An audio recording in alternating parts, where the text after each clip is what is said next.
Hello, friends! Right now, you're probably wondering how. How has it come to pass that Varys, our absolute favourite scholarly Eladrin cartographer, was knocked unconscious and well on his way to dying yet again? Well, as always with this lot, it's quite the story. So, are you ready to hear the rest of the tale? Then let us commence.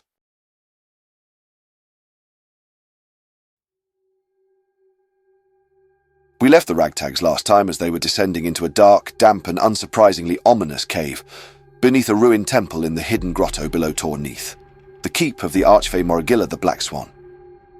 Yeah, I don't know why they do this sort of thing either, but, well, it's hard not to admire them for it, right? The tunnel twisted along through the darkness and eventually opened up into the huge chamber Drogon had told them all about. You know, the same huge chamber, with the horrifying and stomach-churning egg sacs that seem to be holding humanoids. That very one. There was no sign of the strange red lights Drogon had seen earlier, so that was good, right? Actually, that was probably bad. I mean, you want to see the strange red lights if they're there. You don't want them to be invisible and then turn up later when you least expect it. Just a thought.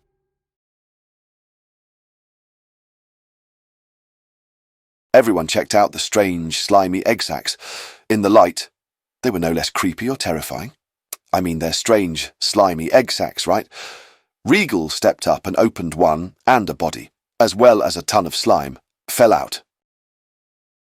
The body was a person, an Eladrin woman wearing armour almost identical to the Springheart Sentinel way back in Coldmire, and she was still alive but seemed to be coming out of a coma or deep hibernation. As the others tended to her, Regal began opening other nearby eggs. Inside, he found several Fey commoners, including some children. Sadly, there were many sacs that only contained dead Fey who must have expired during their dark imprisonment and sleep.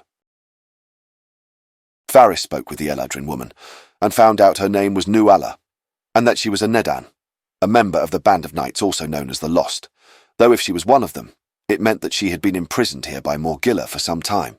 Perhaps hundreds of years by Varys' estimation. Long ago, when the Order was still active, she had been sent to Torr Nyth to entreat Morgilla to speak with Val Rillin and talk some sense into him, as he had grown erratic, and his mood swings had become a dangerous and violent threat to the entire realm.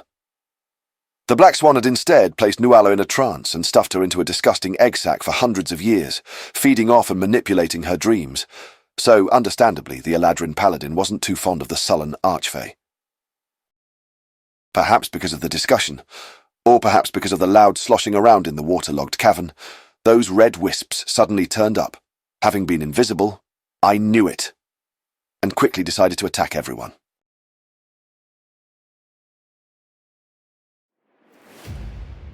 A battle ensued.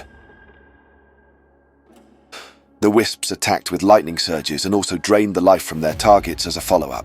Not fun. Nuala launched herself to her feet and quickly blessed the party for starters, so that definitely helped things along.